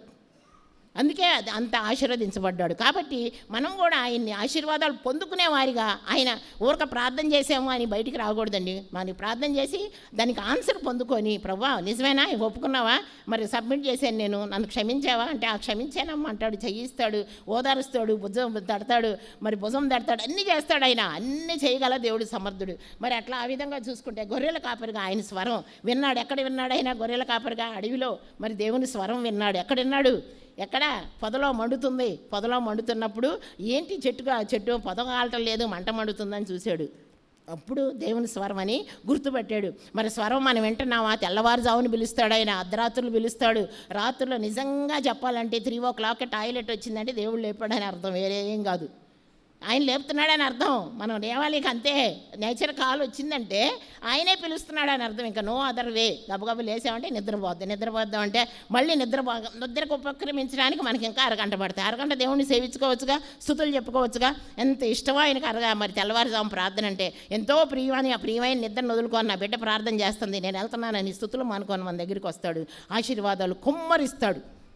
ఆ విధంగా తెల్లవారుజాము నిద్రను త్యాగం చేసి ప్రార్థన చేస్తే మనం మధ్యాహ్నం వండుకుందాం. ఏముంది, ఇప్పుడు నేను ఉద్యోగం చేసేవాళ్ళ గురించి అంటలేదు, నాలాగా రిటైర్డ్ అయ్యి కాలం ఇప్పుడు అసలు మేము నాట్ ఎక్స్క్యూజబుల్, మనల్ని అస్సలు క్షమించడు దేవుడు. ఎందుకంటే అన్ని పనులు అయిపోయినాయి, మనకి అన్ని బాధ్యతలు తీరిపోయినాయి, ఇప్పుడు ఖాళీగా ఉన్నాము. మరి కూర్చొని ప్రార్థన చేసుకోవడం, నుంచొని ప్రార్థన చేసుకోవడం, పొనుకొని ప్రార్థన చేసుకోవడం, ఆయనతో మాట్లాడుకోవడం, ఆయనతో సహవాసం చేసాం. ముసలమ్మ ముచ్చట్లు ఎందుకు, మరి ఆయనతో ముచ్చట చెప్పుకుంటే ఎన్నో ఆశీర్వాదాలు వస్తాయి. కాబట్టి ఆ విధంగా మనం ఉండాలన్నమాట. గొర్రెల కాపరి మరి మిద్యానారాయణ పోడిపోయాడు, చక్కగా ఆయన స్వరం విన్నాడు. తర్వాత మండుచున్న పొదల్లోంచి యేసయ్య స్వరం విన్నాడు. మరి చిన్న బాలుడు సమూయేలు విన్నాడు మరి స్వరము. మరి మనం వింటున్నామా? మరి ఆయన స్వరం ఎప్పుడన్నా ఎవరైనా విన్నారా? ప్రతి ఒక్కళ్ళని పిలుస్తాడు ఆయన, ఎవరు తేడా లేదు, నో డిఫరెన్స్ ఎట్ ఆల్, అందరినీ పిలుస్తాడు. కానీ ఆ స్వరం వినేవారిగా మనము ఉండాలన్నమాట. మరి నాయకత్వం అప్పగించట్లో మోషేకు ఇశ్రాయేల్ని లీడ్ చేయమన్నాడు. అప్పుడు ఏమంటున్నాడు, అయ్యో నేను మాట్లాడలేనయ్యా, నాకు నువ్వెవరో తెలియదంటారయ్యా వాళ్ళు, తర్వాత వారు నన్ను నమ్మరయ్యా, మరి ఇంకేంది, నేను నోటి మాన్యం గలవాడినయ్యా, లాస్ట్కి నువ్వే నన్ను చూసుకో ఆల్టర్నేట్ అన్నప్పుడు మరి ఆయన అలుపుల్ని గనులుగా చేస్తాడు. ముందు అలుపుల్ని సెలెక్ట్ చేసుకుంటాడు, వాళ్ళు గనులుగా చేస్తాడు. పనికి రాని వాళ్ళని పనికి వచ్చేటట్టు చేస్తాడు. ఎందుకంటే వాళ్ళకి సిగ్గు రావాలి, గనులకు సిగ్గు రావాలంటే అలుపుని పైకి లేపాలి. ముందు ఆయన చూస్ చేసుకుంటాడు, ఎన్నుకున్న తర్వాత ఘనతనిస్తాడు. అంతే, ముందు సెలక్షన్లోకి మనం వెళ్ళిన తర్వాత అప్పుడు ట్రైనింగ్ ఇస్తాడు. ఎవరైనా సైనికుడిని మన సైనికుడిగా సెలెక్ట్ చేసుకుంటారో ఆయనకి ట్రైనింగ్ ఇస్తారో, తర్వాత యుద్ధంలోకి పంపిస్తారు. డైరెక్ట్గా యుద్ధంలోకి పంపరుగా, ట్రైనింగ్ అవ్వకుండా. కాబట్టి ఆ విధంగా ఆయన ఎన్నుకున్న తర్వాత మనల్ని ఘనులుగా తీసుకెళ్తాడు. కాబట్టి ఇక్కడ మరి ఆయనకి మోషేకి ఎలాంటి స్వభావం ఉందంటే రాజీ పడని స్వభావం ఉందంటే, నిర్గమాకాండం 10:26 అంటున్నాడు, మా దేవుడైన యెహోవాను సేవించుటకు. చూడండి, ఫరోకి ఛాలెంజ్ చేస్తున్నాడు. ఫరో, ఇదిగో దేవుడు మమ్మల్ని రమ్మన్నాడు, మేము వెళ్ళి అక్కడ బలులప్పి మా దేవుడిని పూజించుకోవాలి, ఒక్క డెక్కను కూడా వదలను, చూస్తూ ఉండు, ఒక్క డెక్కను కూడా ఇక్కడ వదిలే క్వశ్చనే లేదు, మొత్తం తీసుకెళ్ళిపోతా, నువ్వేమన్నానని ఛాలెంజింగ్ క్వశ్చన్ ఇచ్చాడు. మరి అంత ధైర్యంగా చేసేవాళ్ళు ఎవరైనా ఉన్నారా? మరి ఆయన వీక్నెస్ని దేవుడికి కమిట్ చేసుకుంటున్నాడు, నేను నోటి మాంద్యం గలవాడిని. మన బలహీనతను దేవుడి దగ్గర మనం చెప్పుకుంటున్నామా? మరి ఆ విధంగా చెప్పుకొని ఒక ఘనుడయ్యాడు అనమాట. దీనత్వం ప్రదర్శించుకుంటున్నాడు, నేను దీనున్నయ్యా, బలహీనున్నయ్యా, నాకు నోరు లేదయ్యా, నువ్వు అనుగ్రహించాయా అని. మరి నిర్గమాకాండలో ఇదంతా మనకు తెలుసు. అలాగే మనకు కొత్త నిబంధనలో చూసుకుంటే యాకోబు యేసయ్య సహోదరుడు, సొంత తమ్ముడు, మరి నా అన్నయ్యన యేసు అని అంటల్లా, నా యజమానుడు అంటాడు. ఫస్ట్ వచనంలో ఉంటాడు, నా యజమానుడు అని ఎంత చక్కగా సంబోధిస్తున్నాడు. మనమైతేనా మా యేసన్న మా అన్నలేడు యేసయ్య, ఆయన తమ్ముడయ్యా నేను అని గొప్పగా చెప్పుకుంటాం. కానీ అక్కడ యాకోబు అది అంటలేదు, యజమానుడు, నా యజమానుడితో మరి నేను విన్నవించుకుంటున్నాను, నా యజమాను గురించి చెప్తున్నాను అంటున్నాడు. కాబట్టి మరి ఈ విధంగా అందుకే మరి ఎవరైతే ఆయనను ఘనపరుస్తారో వాళ్ళు ధన్యులని కొండ మీద ప్రసంగంలో కూడా యేసయ్య చెప్పినగా కనబడుతుంది అనమాట. కాబట్టి ఇక్కడ మనం చూసుకుంటే ఇక్కడ అసలు కంటెంట్లోకి ఇప్పుడు వస్తే మరి వీళ్ళేంది మార్గ మధ్యలో వెళ్తున్నారు, ఎదోము దేశం. ఆ స్టోరీ మీకు తెలుసు అనుకుంటాను. ఎందుకంటే ఆ ఎదోము యేసేవ వంశస్థులు వాళ్ళు రానివ్వలేదు. ఎంత బతిలాడినా ఎంత రిక్వెస్ట్ చేశాడు మోషే, కానీ రానివ్వలేదు. పాపం వాళ్ళు చుట్టూ తిరిగి వస్తున్నారు, ప్రయాసపడిపోయారు. నిజమే అలసిపోయారు, కాదంటలేదు. అలసిపోయినప్పుడు ప్రయాసపడ్డప్పుడు దేవుడా మనం ఏమంటాము, అలుపు రాగలనయ్యా యేసయ్యా కాపాడంటామా? లేదు, అన్ఇంటెన్షనల్గా అనేస్తాము. కానీ పాపం వాళ్ళకి దేవుడు అంత క్లోజ్గా లేడండి. పాపం వాళ్ళది ఏం తప్పు కాదు, పాపం వాళ్ళు ఆ మాట అనలేకపోయారు. వాళ్ళకి అంతా దేవుడు అంత క్లోజ్ కాదు. కాబట్టి వాళ్ళు ఏం చేశాడు, అదేమంటే కనపడితే మోషే కూడా కనపడుతున్నాడు, ఓరక మోషే మీద గొనగటం సడగటం, చూడు తెచ్చేవుగా, మనం కూడా అంతేగా, ఎవరైనా రమ్మంటే అడగపోతే ఏమైనా కష్టాలు తెచ్చేవుగా అమ్మా, అన్నీ నువ్వే చూడు, నువ్వేగా తెచ్చింది, నేను రానంటే. మంచి జరిగితేనేమో నోరు పూసుకుంటాము, మంచి జరగకపోతేనేమో ఇక నిందలు మోపుతూ ఉంటాం అనమాట. ఆ విధంగా మోషే మీద గొణుగుతున్నారు. వీళ్ళు ఏం చేశారు, ప్రార్థన చేసి, ఏంది ప్రభువా మేము నీరసించిపోయామయ్యా, మరి మన్నా తిన్నాన్ని కాలం వాళ్ళు ఆరోగ్యంగా ఉన్నారు, ఎంతో కాళ్ళు నొప్పులు లేవు, ఏ నొప్పులు లేవు, ఎంతో ఆరోగ్యంగా ఉన్నారు. అది మర్చిపోయారు వాళ్ళు, పాపం మర్చిపోయి గొణుగుతున్నారు, సడుగుతున్నారు. వాళ్ళు ప్రార్థించకుండా ఓ మోషే ప్రార్థన చేయి, ఓ మోషే ప్రార్థన చేయి, ఓ మోషే ప్రార్థన చేయి అంటున్నారు. గొణిగారు. ఎందుకు, ఎప్పుడు ప్రార్థన చేయమన్నారు? ఎప్పుడైతే తాపకరమైన సర్పం వచ్చి కలిసేసి జనాన్ని చంపుతుందో అప్పుడు దేవుడు గుర్తొచ్చాడు. అంటే ప్రమాదంలోనేనా, కష్టాల్లోనేనా దేవుడు గుర్తొచ్చేది? మరి మనం ఆనందంలో గుర్తురాడా? కృతజ్ఞత ఇచ్చినప్పుడు, మన బిడ్డకు ఉద్యోగం వచ్చినప్పుడు గుర్తురాడా? పెళ్ళైనప్పుడు గుర్తురాడా? బిడ్డకు బాగానప్పుడే నాకు దేవుడు గుర్తొచ్చేది. మరి ఈ విధంగా మరి వాళ్ళు ఎప్పుడైతే సర్పాలు వచ్చి కరిసినాయో అప్పుడు మొత్తుకున్నప్పుడు మరి మళ్ళీ దేవుడి దగ్గర మోషే పాపం ఎప్పుడు ఏం చేస్తాడంటే ప్రజల్ని దండించడు. అయ్యా మీరు మోకరించండి అయ్యా, మీరు ప్రార్థించండి అయ్యా, మీరు నాతో పాటు ప్రార్థిస్తే దేవుడు మంచిగా వింటాడు అనుకుంటా. డైరెక్ట్గా ఆయన వెళ్ళిపోయి వాళ్ళ కొరక ప్రార్థిస్తాడు. ఆయనలో ఉన్న మైనస్ అదొక్కటే పాపం. మీరు కూడా ప్రార్థించండి, నేను వాళ్ళని ఉత్తేజపరిస్తే బాగుండేది. వెళ్ళిపోయాడు, ప్రార్థన చేశాడు. మరి దేవుడు సలహా ఇచ్చాడు, ఇతర సర్పం ఎత్తాడు. ఆ ఇతర సర్పాన్ని చూసి చూసిన వాళ్ళే బ్రతుకుతారన్నాడు. మరి ఇక్కడ నిదర్శనం ఏంటి? యేసుక్రీస్తు వారు కొత్త నిబంధనలో 2000 సంవత్సరం తర్వాత రాబోతున్నాడు. ఆయన సిలువ మీద ఎత్తబడబోతున్నాడు. ఆయన మీద విశ్వాసం చూపి ఎవరైతే నమ్మకంతో ఆయన వైపు చూస్తారో అప్పుడు వాళ్ళు ఎత్తబడతారు పరలోకానికి అని ఇక్కడ చూపిస్తున్నాడు పోలిక. ఇక్కడ ఎత్తడి సర్పం ఎవరైతే కళ్ళు తెరిసి కొన ఊపిరితో ఉండి చూశారో వాళ్ళే బ్రతికారు, అందరూ బ్రతకలా. కాబట్టి మనం యేసయ్య వైపు చూసిన వాళ్ళే, యేసయ్య దగ్గరికి వచ్చిన వాళ్ళే మరి రక్షణలోకి వెళ్తారు. తప్పితే ఆయన బలవంతంగా ఏం తీసుకోడు. మనంతటా మనం వెళ్ళాలి, ఆయన దగ్గరికి వెళ్ళాలి. ఆయన నా రక్షకుడు అని అంగీకరించాలి. ఎందుకంటే అక్కడ సాతాను ఉంటాడు పక్కనే. నువ్వు వాళ్ళు పిలవకుండానే వాళ్ళు చేసుకుంటున్నావే, వాళ్ళందరినీ నీ అకౌంట్లో వేసుకుంటున్నావే అని సతాయిస్తాడు. మనకన్నా చాలా తెలియగలవాడు, చాలా వాక్యం తెలిసినవాడు, బైబిల్ మొత్తం తెలిసేవాడికి. కాబట్టి ఆయనకి వాక్యాలతో సహా పొందుపరుస్తాడు అనమాట. కాబట్టి ఆ విధంగా ఉండకూడదు అనమాట. కాబట్టి మరి ఎవరైతే ఇక్కడ ఇత్తడి సర్పాన్ని చూశారో అక్కడ యేసయ్యను చూసిన వాళ్ళు, యేసయ్య దగ్గరికి వచ్చిన వాళ్ళు, సిలువను మనం ఎప్పుడైతే చూసి సిలువను ఆశ్రయిస్తామో అప్పుడు మనం నిత్య పరలోకానికి, నిత్యత్వంలోకి నడపబడతామని అక్కడే మనకు ఉదాహరణగా చూపిస్తున్నాడు అనమాట. యేసయ్యకు ముందుగా మరి యేసయ్య ఇక్కడ మోషే ఇత్తడి సర్పాన్ని ఎత్తాడు.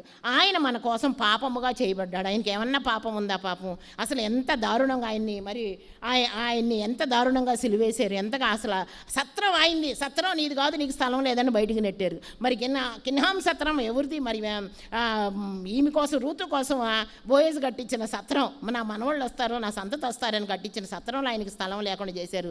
ఏదో పశువుల కోసం ఆయన ఒక పశువుల పాకనేస్తే ఆ పాకలోకి వెళ్ళి మరియమ్మ బిడ్డను అంటం జరిగింది. చూడండి ఎంత తగ్గించుకున్నాడు యేసయ్యలో, ఎంత తగ్గింపు గుణం ఉందో. మరి దేవుడు మనల్ని ప్రేమించాడు కనుక తన కుమారుని మనకు అనుగ్రహించాడు. సిలువ మీద యేసయ్యను విశ్వాసంతో చూసిన ప్రతి ఒక్కరికి కూడా రక్షణ భాగ్యం కలుగుతుంది. మరి నాయకత్వం మరి ఈ విధంగా చూసుకుంటే మోషేకి ఇంకొక మంచి లక్షణం ఏముందంటే మంచి నాయకుడు లక్షణం. మరి ఆయన చేసిన 3 తప్పుల వల్ల నీకు కానాన్లో ప్రవేశం లేదన్నాడు దేవుడు. సరేలే లేకపోయిందని బతిమలాడుకున్నాడు దేవుడిని, ఇవ్వనన్నాడు. సరే లేకపోయిందయ్యా, నా తర్వాత వారసుడు ఎవరు చెప్పు? నా కుమారులు నమ్మంటావా? నాకు 2 కుమారులు ఉన్నారుగా, తీసుకురమ్మంటావా అని అడగల. ఆప్షన్ అయ్యని ఇవ్వాల. దేవుడిని అడిగాడు, ఎవరు కావాలి, ఇంక నెక్స్ట్ ఎవరిని పెట్టమంటావు? నేను వెళ్ళిపోతే నాయకుడు ఎవరు? ఇశ్రాయేలు అనాథలు అయిపోతారు, వాళ్ళకి నాయకుడు లేకపోతే మరి ఎట్ట పరిస్థితి అన్నప్పుడు మరి యెహోషువని తీసుకురా. యెహోషువ చాలా నమ్మకమైనవాడు నీలాగా అనేసి చెప్పినప్పుడు యెహోషువ అంటే వారసత్వాన్ని చూస్ చేసుకోవడంలో తనకు ప్రాధాన్యత ఇవ్వకుండా మరి దేవునికి ప్రాధాన్యత ఇచ్చినట్టు కనపడుతుంది అనమాట. అలానే క్షమాగుణము, విజ్ఞాపన. మరి క్షమాగుణం చూసుకుంటే అక్క మిరియాము మరి అహరోన్లు ఏమన్నారు? ఈయనేనా ఏంది నాయకుడు? ఈయన తప్పితే ఇంకా లేవరా నాయకుడు? పెద్ద మేము కాదా మేము అభిషేకించబడిన వాళ్ళు కాదా అని అన్నప్పుడు మరి మిరియాముకు కుష్టి వచ్చింది. మరి అహరోనుకు కూడా రావాలి కదా. అహరోను ప్రధాన యాజకుడు. మళ్ళీ చూడండి దేవుడు ఎంత కనికరించాడు అంటే అక్కడ ప్రధాన యాజకుడు సేవలు చేయడానికి ఇంకెవ్వరు లేరు, అతి పరిశుద్ధ స్థలంలో బలులు ఇవ్వడానికి ఎవరు లేరు. కాబట్టి మరి ప్రధాన యాజకుడికి పనిష్మెంట్ ఇవ్వకుండా ప్రధాన యాజకుడిని క్షమించి మరి మిరియాముకు మాత్రమే పనిష్మెంట్ ఇచ్చాడు. అప్పుడు దేవుడిని అడిగాడు, అయ్యా వద్దయ్యా, మక్కను క్షమించయ్యా అన్నాడు. మరి ఆ విధంగా దేవుడు మరి మోషే ఆ విధంగా అక్కను గురించి ప్రార్థిస్తూ ముందుకెళ్ళినాడు. మరి అలానే మరి ఇక్కడ సీనాయి కొండ మీద నుంచి మరి 10 ఆజ్ఞలు తీసుకొని కిందకు వస్తున్నప్పుడు వాళ్ళు దూడం చేసుకొని ఎగురుతున్నప్పుడు మరి అక్కడ కోపం వచ్చేసి మరి ఇసిరేసాడు పలకలో. మళ్ళీ అప్పుడు ఆ దేవుడు ఏమన్నాడు, వాళ్ళందరినీ శిక్షించేస్తా, చంపేస్తానన్నప్పుడు మళ్ళీ మొరపెట్టుకున్నాడు, అయ్యా నువ్వు వారి పాపమును ఒకవేళ పరిహరింపలేని సో నీ గ్రంథంలో నుంచి నా పేరును కూడా తుడిచేసేయి, నేను కూడా ఉండను, నాకు కూడా అవసరం. మనం అడిగేవాళ్ళుగా ఉన్నాం అట్లా, మనం అడిగితే అట్లా అసలు నాదొక్క పేరు ఉంచయ్యా, మిగతా వాళ్ళు అందరూ తీసేయ్యా అంటాం కదా. నేనైతే అదే అంటాను, నాదొక్కదాన్ని ఉంచులే, ఇంకెందుకు మిగతా వాళ్ళు ఇటు పాపం చేశారు తీసిపడే, నేను ఒక్కదాన్నే వస్తాను నీ దగ్గరికి అంటాం. అలా అనకూడదని మరి చూడండి ఎంత మరి స్నేహితుల కోసం, విరోధుల కోసం, అందరి కోసం మనం ప్రార్థన చేసేవారిగా ఉండాలి. అలాగే చూసుకుంటే మరి అబ్రహాము విషయంలో స్నేహితులు మరి అబ్రహాము లోతును కాపాడే విషయంలో ఎంత చక్కగా ప్రార్థించాడు. మరి యోబు స్నేహితుల గురించి ప్రార్థించాడు, పౌలు సంఘాన్ని గురించి ప్రార్థించాడు. మరి అలాగా సమూయేలు ఏమంటున్నాడు, ప్రార్థన చేయటం నేనైతే మానను, యెహోవాకు విరోధముగా పాపం చేయకుందును గాక. తనకు తానే చెప్పుకున్నాడు, అమ్మో మీ గురించి నేను పాపం చేయకుందును గాక అని తనకు తానే అలర్ట్ అయిపోతున్నాడు. అది తన బాధ్యతగా తీసుకుంటున్నాడు అనమాట. కాబట్టి ఈ విధంగా మోషే లక్షణాలు మనకు అలా కనబడుతున్నాయి. తర్వాత చూసుకుంటే మరి హెబ్రీలో మనకి ఏసయ్య ఏంటి అసలు ఏసయ్యకి ఈయనకి పోలిక ఏంటి, ఎందుకు వచ్చింది, అసలు పోలిక ఎందుకు ఇవ్వాల్సి వచ్చింది అని చూసుకుంటే మనకి ఇక్కడ చాలా ఇల్లంతటిలో నమ్మకమైన వాడు మోషే అయితే ఇంటి మీద అధికారిగా ఎవరున్నారు, యజమానిగా ఏసయ్య ఉన్నాడు. ఆయన సర్వజ్ఞాని, సర్వోన్నతుడు, తండ్రి కుమారుడు, పైనుంచి ఆజ్ఞ ఇవ్వబడ్డాడు. మన చెయ్యి ఇక్కడుంది, తండ్రి చెయ్యి మన చెయ్యి ఇక్కడుంటే మధ్యలో యేసయ్య ఉన్నాడు, తండ్రి చెయ్యి పైన ఉంది, మధ్యలో మధ్యవర్తిగా ఉన్నాడు ఆయన. తండ్రి ఎవరో మనకు తెలియదు, మనం ఎవరో తండ్రికి తెలియదు. మధ్యలో ఎవరున్నారు? యేసయ్య ఉన్నాడు. యేసయ్య మనల్ని తండ్రి దగ్గరికి నడిపిస్తున్నాడు. అందుకే తండ్రిని చూడాలంటే ముందు మనం యేసయ్య దగ్గరికి వెళ్ళాలి. యేసయ్యనే మొహం చూస్తేనే తర్వాత తండ్రిని చూడగలం. తండ్రి వెలుగును ఎవరు చూడలేరు, తట్టుకోలేరు.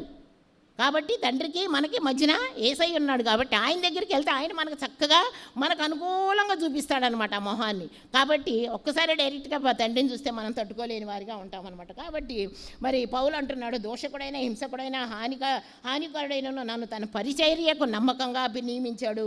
మరి నన్ను బలపరిచాడు ఆయన. నేను సన్నహెడ్డిన సభలో ఉండి ఆయనకి సిలువ మరణానికి నేను కారకుండా అయినా కూడా కృపతో క్షమించి నన్ను పిలుచుకున్నాడు అని ఎంత చక్కని సాక్ష్యం ఇస్తున్నాడు. కాబట్టి మరి ప్రతి ఇల్లు కూడా మరి ఎవరో ఒకళ్ళు కట్టాలి. కట్టినోడిది ఘనత. మరి ఇల్లు ఇక్కడ ఎవరు కడుతున్నారు? యేసయ్య కడుతున్నాడు. ఇల్లుని మరి దేవుడే కట్టేవాడిగా ఉన్నాడు. మోషే సేవకుడుగా ఉంటే యేసయ్య మరి శ్రేష్ఠుడిగా ఉంటున్నాడంట. ఘనత మహిమలు ఆయనకే ఉన్నాయంట. మరి సంఘానికి శరీరము శిరస్సు, మృతులలో లేచిన ఆది సంభూతుడు యేసయ్యే. మరి వేయబడిన తప్ప మరి ఒక పునాది మనకు లేదు. యేసుక్రీస్తే పునాది. మోషే ఇల్లంతటిలో నమ్మకంగా ఉంటే యేసయ్య ఇంటి మీద నమ్మకంగా ఉన్నాడు. శరీర రీత్యా మరి పౌలు హెబ్రీయుడైనప్పటికీ దేవునికి చెందిన ప్రత్యేకమైన ఒక వర్డ్ వాడతాడు, పరిశుద్ధ సహోదరులారా అన్నాడు. ఎందుకంటే యేసయ్య వారసత్వం మనం కలిగి ఉన్నాం కాబట్టి పరిశుద్ధతలో మనం సహోదరత్వం కలిగి ఉన్నాం. మనం అందరం పరిశుద్ధ సహోదరులవే, అందరం దేవుని సహోదరులు, దేవుని బిడ్డలమే. కాబట్టి మనం హోలీ బ్రదర్షిప్ కలిగిన వారం అనమాట. భౌతికంతో ఆధ్యాత్మికం కాదని కొందరి అభిప్రాయం. కానీ డబ్బు భౌతికం కాదు. డబ్బును మనం ఎప్పుడైతే చర్చి పనులకు ఉపయోగిస్తామో, ఆధ్యాత్మికంగా ఉపయోగిస్తామో అది నిరుపయోగం కాదు, అది ఆశీర్వాదకరంగానే ఉంటుంది. కాకపోతే ఇచ్చేదేదో మనస్ఫూర్తిగా నీ ఇష్టపూర్వకంగా. దేవుడు ఎప్పుడు అడగడు, రూపాయి ఇమ్మని అడగడు, లక్ష ఇమ్మని అడగడు, కోటి ఇమ్మని అడగడు. ఆయనకు అవసరం లేదు. ఆయనకేంది, ఆయన అసలు కోటీశ్వరుడు అయితే ఆయనకేం అవసరం? ఆయన అడగడు. మనం ఏదో మన ఇష్టాన్ని, మనం సంఘాన్ని బలపరచుకోవడానికి, మనం చర్చి అభివృద్ధి కార్యక్రమాలు చేపట్టుకోవడానికి మనకు తోచినది ఆశీర్వదించి దేవుడు మనకి ఇచ్చింది ఇస్తున్నాం తప్పితే ఎవరు అందులో ఫోర్స్ చేయరు, మన ఇష్ట ప్రకారంగా ఇస్తాం. కాబట్టి ఒకప్పుడు హెబ్రీయుడిగా ఉన్నాడు. అలానే హెబ్రీయ సహోదరుడు మరి పరిశుద్ధ సహోదరుడు అయ్యాడు. మనం ఈరోజు భారతీయ సహోదరులు, క్రీస్తులో సహోదరులు, భారతీయ క్రైస్తవులు అవుతాము.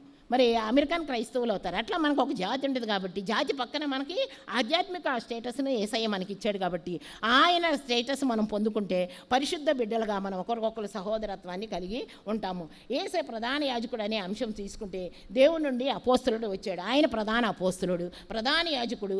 మరి ఆయన మరి పాత నిబంధనలో ప్రధాన యాజకుడు ఉన్నట్టు మరి పాత నిబంధనలో ఏదైతే ఉందో పరిశుద్ధ, మరి అతి పరిశుద్ధ స్థలం, గంగాళము, మరి ఇవన్నీ కూడా ఆయన మరి సముఖపు రొట్టెలు కానీ దీపస్తంభం కానీ అన్నీ ఆయన అనుసరించేశాడు. అన్నిటి స్థానంలో ఆయన నిలబడి ఆయన ఒక్కడిగా నిలబడ్డాడు. మనం ఎక్కడికి వెళ్ళవసరం లేదు.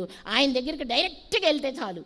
ఇప్పుడు మన స్టేజెస్ చూసుకుంటే బాల్యము, మరి మధ్య వయసు, వృద్ధాప్యంలోకి వచ్చాం. బాల్యంలో అందరం కలిసి సంఘంలో సండే స్కూల్కి వెళ్ళాము, కుటుంబంతో ప్రార్థించుకున్నాం, అయిపోయింది. తర్వాత మరి పెళ్ళి అయిపోయి ఒక కోడలుగా, ఒక అత్తగా, ఒక అమ్మగా, ఒక అందరం మళ్ళీ అక్కడ ఏం చేసాం, కుటుంబ ప్రార్థనలు అన్నీ చేసాం, కుటుంబ బాధ్యతలు, మరి ఉద్యోగ ధర్మం అన్నీ నిర్వర్తించాం. తర్వాత ఇప్పుడు మనం నేను అంటే నా వయసు ఉన్నవాళ్ళు అతి పరిశుద్ధ స్థలంలో ఉన్నారు. అతి పరిశుద్ధ స్థలంలో యాజకత్వం చేయాలి అంటే ఆయనతో మనం ఒంటరిగా మాట్లాడుకోవాలి, ఎంతో సేవ చేయాలి, మన బిడ్డల కోసం, మన మనవాళ్ళ కోసం, మన ఇరుగు పొరుగు వారి కోసం, అందరి కోసం మనం ప్రార్థన చేయాలి. మన ప్రార్థనే వాళ్ళకి దీవెనలు అవుతాయి. పాపం వాళ్ళకి టైం ఉండదు, దేవుడు అప్పుడు క్షమిస్తాడు ఉద్యోగం చేసేటప్పుడు. ఇప్పుడైతే అస్సలు క్షమించడం అనమాట. ఖచ్చితంగా ఆయన సేవ చేయాల్సిన వారిగానే మనం ఉండమన్నమాట. కాబట్టి యేసు కుమారునిగా మనం ఆయనకు ఉన్నాక ముందు మనకి యేసు కుమారుడిగా ఒక శుభవార్తనిచ్చాడు. మరియ కడుపున పడ్డాడు, గాబ్రియల్ దూత వచ్చింది, ఒక శుభవార్తని లోకానికి అందించాడు. కొత్త నిబంధన ప్రారంభమే శుభవార్తతో ప్రారంభమైంది. ఫస్ట్ 400 సంవత్సరాల తర్వాత జకర్యాకి కనపడ్డాడు. జకర్యాకి కనపడ్డ తర్వాత మరియమ్మకి కనపడ్డాడు. మరి వాళ్ళిద్దరి ద్వారా శుభవార్తను కలిగించాడు. అక్కడ యోహాను ముందుకు పంపించాడు. యోహాను బాప్తీసం ఇచ్చే యోహాను ముందు దూతగా పంపిస్తున్నా, నా మార్గం సరళం చేయడానికి ఆయన ముందుగా వస్తున్నాడని మేకా ప్రవక్త చెప్పినట్టు ఆయన మార్గం సరళం చేయడానికి వచ్చాడు. చక్కగా ఎంత అసలు నిజంగా మనం బాప్తీసం ఇచ్చే యోహాన్ని మనం ఆదర్శంగా తీసుకోవాలి. ఏమంటాడు ఆయన? అమ్మో నేను గనుడిని కాదు, ఆయన గనుడు, ఆయన మహిమపరచబడాలి. యోహాను శిష్యులు వెళ్ళి అయ్యా యేసయ్య శిష్యులుగా మరి ఎంతో పొగుడుతున్నారయ్యా, వాళ్ళు జనమంతా ఆయన్ని పొగుడుతున్నారే అంటే తగ్గండి, ఆయన హెచ్చించబడాలి, మనం తగ్గించబడాలి. నన్ను చూసి మీరు నేర్చుకోండి. ఆయన ఎంత హెచ్చించబడతాడో మనం అంతగా తగ్గించబడితేనే ఆయన ఆశీర్వాదాలు మనం పొందుకుంటాం. ఆయన దానికి అర్హుడు, ప్రధాన యాజకుడు. ఆయనకు ముందుకు నా దూతగా నేను ప్రచారం చేయడానికి వచ్చాను కానీ నేను కనపరచుకోవడానికి రాలేదు. కాబట్టి ఆయన పరిచారం చేయడానికి వచ్చాడు ఈ లోకానికి, మరి పరిచార్యం చేయించుకోవడానికి రాలేదని తగ్గించుకున్నాడు. తనంతా తగ్గించుకున్నాడు. నడుంకి టవల్ కట్టుకున్నాడు, శిష్యుల కాళ్ళు కడిగాడు. మరి మనం కాళ్ళు కడిగే వాళ్ళలాగా ఎంత తగ్గింపు. మరి అక్కడ శిష్యుల కాళ్ళు కడిగాడంటే వాళ్ళ ఎంత అలుపులు, వాళ్ళ శిష్యులు ఎక్కడెక్కడి నుంచో వచ్చిన అలుపులు గనులు కాదు, వాళ్ళని ఒకే విధంగా చూసి మీరు కూడా ఇలాంటి తగ్గింపు గుణం కలిగి ఉండాలని పరిచారకుడైన సేవకుడిగా తగ్గింపు జీవితాన్ని ఆయన కలిగి ఉన్నాడనమాట. మరి ఆయన రాజ్యంలో మనం ఉండాలంటే కొన్ని హక్కులు ఆయన కోసం మనం వదులుకోవాలి, ఇతరుల మేలు కోరాలి, ఇతరుల సంరక్షణ కోరాలి, ప్రేమతో సేవ చేయాలి ఇతరులకి. మరి ఇవన్నీ యేసయ్య చేశాడు కాబట్టి మనం కూడా ఆయన బిడ్డలుగా సేవ చేస్తున్నామా? సేవ చేయడానికి బ్రతికే సేవకుడుగా ఆయన జీవితాంతం కనపడుతున్నాడు. మత్తయి 20:26 నుంచి 8, మీలో గొప్పవాయుడై ఉండగోరు వాడు ముందు పరిచారకుడు అయ్యాడు, ముందు మంచి సేవకుడు అవ్వాలి, ముందు మనం మంచి సేవకుడు అయితేనే. మరి అందుకే మనం ఎప్పుడు మనల్ని మనం కనపరుచుకోకూడదు, మనం తగ్గించుకునే వారిగా ఉండాలి, అధికారాన్ని దుర్వినియోగం చేసుకోకూడదు. సైతాన్ వచ్చి మరి రాళ్ళని రొట్టెలుగా చేసుకోమంటే నాకేం దేవుని కుమారుని చేసుకుంటానని అనలేదు, పో వెళ్ళు నా వెనక్కి వెళ్ళు, నాకు నువ్వు చెప్పేదే. మరి ఆయన సైతాన్ని తిరస్కరించాడు. అట్లా ఉండాలి మనం, అంతేగాని నేను దేవుని కుమారుని రొట్టెలేంది ఇంకా భయంకరమైన బిర్యానీ తింటానని అనలా యేసయ్య. కాబట్టి దాన్ని తిరస్కరించి దాన్ని అణిచివేసి పక్కకు పంపించాడు. కాబట్టి సైతాన్ శోధన కూడా మనం అలాగా ఆయనకులాగా తగ్గించుకొని స్వార్థం లేని సేవకుడుగా ఏమీ ఆశించకుండా ఉచిత సేవ చేస్తే ఆయన ఆశీర్వాదాలు కుమ్మరిస్తాడు. ఎవరు ఆయన తప్పితే ఎవరు ఆయన దగ్గరికి వెళ్తే, ఆయన దగ్గరికి వెళ్ళి ఎవరు నష్టపోయాని వాళ్ళు లేరు. నిజంగా మతం మార్పిడి అంటున్నారు, మార్గం మార్పిడి అని ఒక్కళ్ళు అంటలా. నిజంగా యేసయ్య దగ్గరికి వచ్చినాడు తాగుడు మానేడు, వ్యభిచారం మానేడు, దొంగతనం మానాడు, అబద్ధాలు మానేడు. మరి అది మార్గం మారిందా, మరి మతం మారిందా? చాలామందికి నేను ఇది అనలైట్ చేశాను. అయ్యా అది మతం కాదయ్యా, మార్గం అయ్యా. యేసయ్య దగ్గరికి వచ్చి చెడిపోయినన్న వాడు ఎవరన్నా ఉంటే చూపియండి, నేను మతం వదిలేసుకుంటాను, నేను యేసయ్యను వదిలేసుకుంటానన్న. మరి ఆ విధంగా మనం చెప్పాలన్నమాట. అయ్యా ఆయన చెప్పింది మార్గం కాదు, మా మతం కాదయ్యా, మార్గాన్ని మార్చుకోమంటున్నాడు. ఆయన దగ్గరికి వచ్చి అన్నీ మార్చుకొని మరి మంచిగా జీవించమని, ఆశీర్వాదకరమైన జీవితం జీవించమంటున్నాడు. దాసుని మనసును కలిగిన సేవకుడిగా ఆయన ఉన్నాడు. కాబట్టి మనం కూడా మనల్ని మనం తగ్గించుకోవాలి. భర్తల దగ్గర తగ్గించుకోవాలి, అత్తల దగ్గర తగ్గించుకోవాలి, కోడల దగ్గర తగ్గించుకోవాలి, కూతురుల దగ్గర తగ్గించుకోవాలి, బిడ్డల దగ్గర, అందరి దగ్గర తగ్గించుకుంటే నష్టమైంది. కొంచెంసేపు నోరు మూసుకుంటే అంత సావధానంగా వెళ్ళిపోద్ది. కాబట్టి అదొక్క సూత్రం ఆచరిస్తే చాలు యేసయ్య బిడ్డలుగా. మరి ఆయన అందరికీ ఆదర్శంగా ఉన్నాడు. మరి ఈ విధంగా చేసుకుంటే దేవుని సేవ అంటే హృదయపూర్వకంగా ఆరాధించే సేవ. మనం హృదయపూర్వకంగా ఆయన ఆరాధిస్తున్నామా లేదా? నేనైతే నేను నా ఇంటి వారును మీరు ఎన్ని కండిషన్ పెట్టినా దేవుడిని ఆరాధిస్తానని ఎవరన్నారు? యెహోషువ అన్నాడు. మరి మన శరీరము సజీవ యాగముగా మరి దేవునికి సమర్పించుకుంటామా? పౌలు అంటున్నాడు. మరి ప్రభువుకు నమస్కారం చేసి ఆయన మాత్రమే సేవించేవారిగా మనం ఉన్నామా? ప్రేమ గలవారే ఒకరికొకరు మరి దాసులుగా ఉంటున్నామా? మనం పూర్తి విశ్వాసంతో ధైర్యంతో ముందుకెళ్లే వాళ్ళుగా ఉన్నామా? మరి దావీదు హృదయానుసారుడిగా ఉన్నాడు, మరి అబ్రహాం విశ్వాసపాత్రుడిగా ఉన్నాడు, స్నేహితుడిగా ఉన్నాడు. దానియేలు అన్య దేశంలో ప్రార్థించాడు. మరి కొత్త నిబంధనలో పౌలు చూపిస్తున్నాడు. మరి హన్న ఆమె దాదాపు 20 ఎన్ని సంవత్సరాలు పాపం భర్త దగ్గర ఉందా? 7 సంవత్సరాలు, మిగతా 80 సంవత్సరాలు దేవుని దగ్గరే కాచుకొని ఉంది. నికోదేము అడిగాడు, ఏందయ్యా యూదులకు భయపడి అర్ధరాత్రి వచ్చి ఆయన్ని అడిగాడు, నిత్య జీవం అంటే ఏంది? మళ్ళీ మా అమ్మ గడుపులోకి వెళ్ళి నేను పుట్టాలంటే కాదు అని నిత్య జీవం గురించి వివరించాడు. సమరయ స్త్రీ ఊరు మొత్తాన్ని బాగు చేసింది. సమరయ స్త్రీ కోరుకుంది యేసయ్య నాకు మార్గం చూపిస్తే బాగుండని. యేసయ్య ఆ దారిలో కావాలని వెళ్ళాడు, ఆమెను రక్షించాడు, ఊరు మొత్తం ఆమె రక్షించింది. అలాంటి వారిగా మనం ఉన్నామా? మరి ఈ విధంగా చూసుకుంటే మనం ఎన్ని పరిచర్యలు ఆయన చేశాడు. మనకు మరణం వరకు నమ్మకం ఉండు, నీకు జీవకిరీటాన్ని ఇస్తానంటున్నాడు. నీ సౌబుద్ధిని ఆధారం చేసుకొని కానీ మార్గములన్నింటిలో ఆయన అంగీకరించు, ఆయనకి నువ్వు అలో చేయి, ఆయన పర్మిషన్ ఇవ్వు, అప్పుడు ఆయన నీ త్రోవల సరళం చేస్తాడు. నీ మార్గంను యెహోవాకు అప్పగించుము, ఆయనని మాత్రమే నువ్వు నమ్ముకొనుము, నీ మార్గం సరళం చేస్తాడు. కాబట్టి ఏమైపోయిందా? కాబట్టి మనం క్రీస్తు మనసును కలిగిన వారిగా ఉన్నాం. ఇంకా జనం ఉంది. యేసయ్య మరి ఇద్దరు రెండు పోలికలు చెప్తాయి. యేసయ్యకి మోషేకి ఏం పోలికలు ఉన్నాయి? ఇద్దరు కూడా మరి దాచబడ్డారు. ఆయనేమో మంచు దాని పేరేంటి జమ్ము పెట్లు దాచబడ్డాడు. ఈయనేమో మరి హేరోదు ఫరో ఇద్దరు విరోధులుగా చేశారు. ఇద్దరికి ఒకే లక్షణం ఉంది, కాపాడబడ్డారు. మరి రాజకుమారులు, ఆయనేమో అంతఃపురంలో పెరిగాడు, ఈయనేమో రాజాదిరాజు పైనుంచి డైరెక్ట్గా వచ్చిన రాజకుమారుడు. కాబట్టి మరి మంచి ద్రాక్షారసం, అక్కడేమో మరి ఫరో దగ్గర ఏం చేశాడు? నీళ్ళను ద్రాక్షారసంగా చేసి భయపెట్టాడు. ఇక్కడేమో నీళ్ళను ద్రాక్షారసంగా చేసి జనానికి తాగిచ్చాడు. అసలు అవి పనికిరాని పెద్ద పెద్ద బాణలంట. వీళ్ళకి ఇశ్రాయేలీలు కొన్ని పనికిరాని బాణలు పెడతారంట. అలాంటి పనికిరాని బాణలు లాంటి మనల్ని మంచి ద్రాక్షారసంగా మారుస్తాడంట యేసయ్య. చూడండి, మరి పనికిరాని బాణాలన్నా నీళ్లు నింపమని చెప్పింది మరియమ్మ. మరి నీళ్లు నింపితే అది ఎంత అద్భుతమైన ద్రాక్షారసంగా మార్చాడు. అక్కడేమో రక్తంగా మారిపోయింది, ఇక్కడేమో మరి ద్రాక్షారసము మరి తాగడానికి మంచిగా మారింది. మరి 10 ఆజ్ఞలు అక్కడ ఇచ్చాడు, ఈయన 2 ఆజ్ఞలు ఇచ్చాడు. పూర్ణ హృదయంతో, పూర్ణాత్మతో, పూర్ణ మనసుతో సేవించు, నీ తండ్రి దేవుణ్ణి సేవించి నిన్ను వల్లే నీ పొరుగువానికి క్షమించు. ఆయనేమో ఇత్తడి సర్పాన్ని ఎత్తాడు, ఈయనేమో సులువు మీద ఎత్తబడ్డాడు. కాబట్టి ఆయన కొట్టబడ్డా, అక్కడ బండను కొట్టొద్దంటే కొట్టాడు. ఇక్కడ ఈయన క్రీస్తు కాబట్టి బండ మనకి ఆధారం అంట. కాబట్టి ఇంకా ఉన్నాయి, మరి టైం అయిపోయింది. దేవుడు మరి దేవుడు అనుగ్రహించిందే నేను చెప్పాను. నాకు ఎప్పుడైనా ఇస్తే 2 గంటలు ఇవ్వండి, అలా అయితేనే పిలవండి. దేవునికి స్తోత్రం. ఇంకోసారి కొంచెం టైం ఎక్కువ ఇచ్చేవారిగా కోరుకుంటున్నాను. దేవుని నామకు స్తోత్రం. ఎవరినైనా బాధ పెట్టి ఉంటే, ఎవరినైనా విసిగించి ఉంటే మరి క్షమించవలసిందిగా కోరుతున్న అవకాశం ఇచ్చినంత అందరికీ వందనాలు. దేవునికి సమస్త జ్ఞానమునకు మించిన దేవుని సమాధానం యేసుక్రీస్తు వల్ల మీ హృదయములకు తలంపులకు కావలి ఉండునుగాక. దహన బలి నీకు ఇష్టము, మరియు దైవ బలులు విరిగిన ఆత్మయే. యెహోవా దేవా విరిగి కలిగిన యాటి హృదయ బలక్షము చేయవు. నీ కటాక్షముతో సియోనుకు ఇప్పుడే నిన్ను తోడను మేలు సేయుము.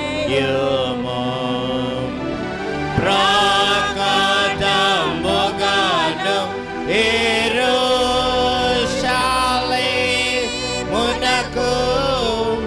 ప్రాకారములను కట్టింపుము. అంతటా నీతియుక్తములో బలులు యాగములు సర్వగహోమము. ఎంతో ఇష్టము బలిపీఠము మీద ఎన్నో కోడెల జనుల పేతురు. దహన బలి నీకు ఇష్టము, మరియు దైవ బలులు విరిగిన ఆత్మయే. దయచేసి కూర్చోనండి.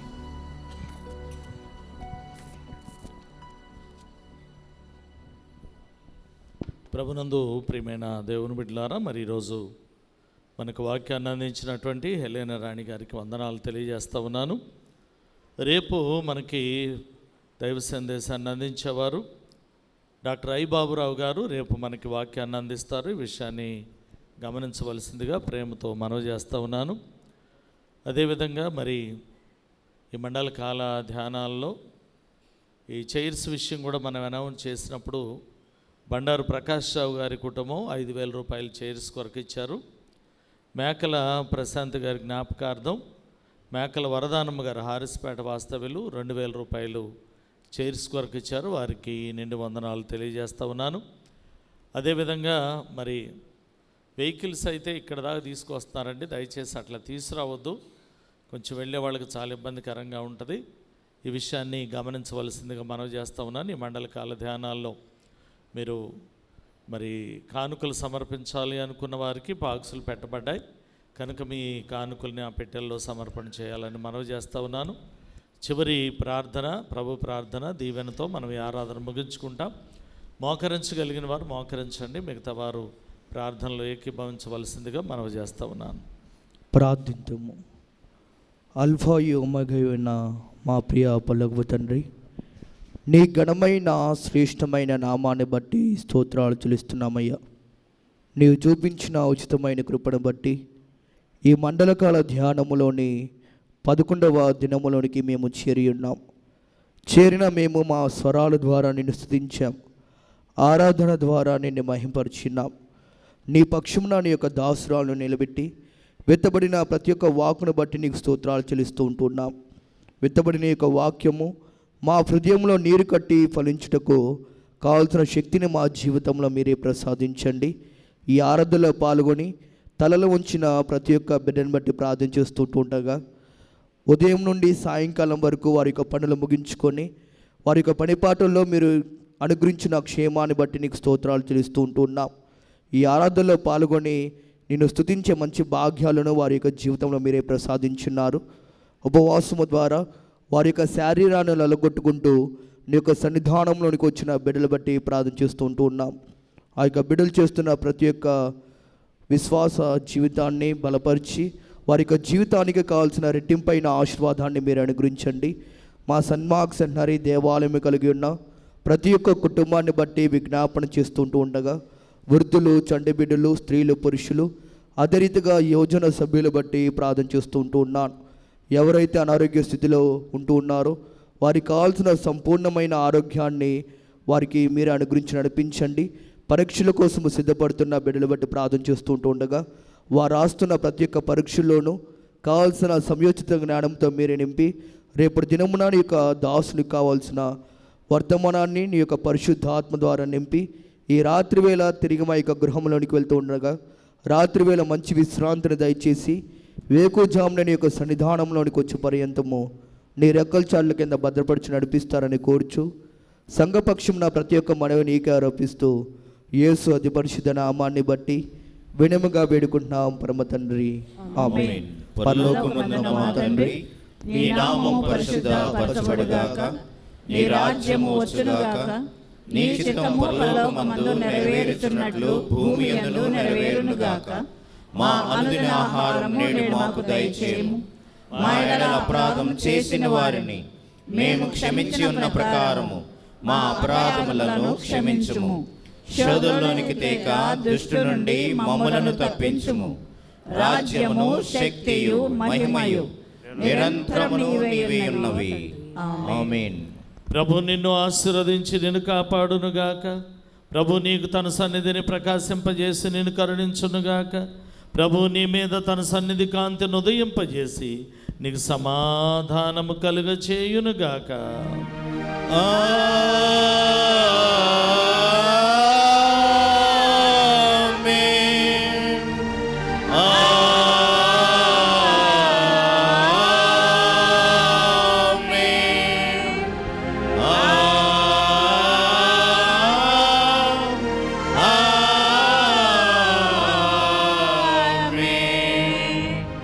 యేసు చవుంది సిలువపై నీ కొరకే నా కొరకే ఎంతో గొప్ప శ్రమనొచ్చెను. నీ కొరకే నా కొరకే నీడే నీ పాపములో ఒప్పుకో. నీ పాపరాగులు తుడుచుకో. నీడే నీ పాపములు ఒప్పుకో. నీ పాపరాగులు తుడుచుకో. నీ ఆత్మ తనువులు శుద్ధిపరచుకో. నీ ఆత్మ ఫలములు శుద్ధిపరచుకో. క్రీస్తు యేసు రక్తము